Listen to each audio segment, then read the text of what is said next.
এই ধরনের ভিডিও পেতে গেলে আমার চ্যানেলকে সাবস্ক্রাইব করুন।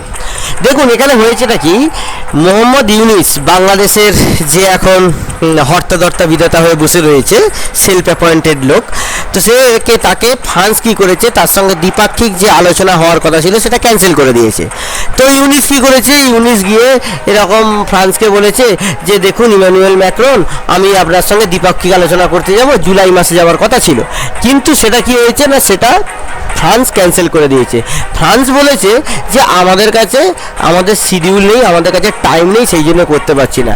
কিন্তু বাইল্যাটারাল রিলেশনের ক্ষেত্রে বা দ্বিপাক্ষিক আলোচনার ক্ষেত্রে বা সম্পর্কের ক্ষেত্রে দুটো দেশের মধ্যে এরকম টাইম নেই বলে কিছু হয় না, একদিনের টাইম আরামসেই বের করা যেত। কিন্তু ফ্রান্স সত্যি কথা বলতে কি এই ইউনিসকে কোনো পাত্তা দিতে চায় না, কারণ এ কিন্তু কোনো গণতান্ত্রিকভাবে নির্বাচিত সরকার নয়, উড়ে এসে জুড়ে বসেছে।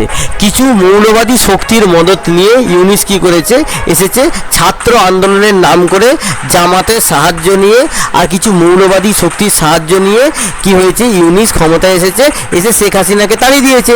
শেখ হাসিনাকে তাড়িয়ে তো দিল, কিন্তু নিজে তো নির্বাচিত হওয়ার ক্ষমতা নেই, কারণ এখন বাংলাদেশে যদি নির্বাচন হয় তাহলে বিএনপি ক্ষমতায় আসতো, তো বিএনপির থেকে যদি কেউ খালেদা জিয়া হোক বা যেই হোক না কেন সে তার প্রধানমন্ত্রী হতো।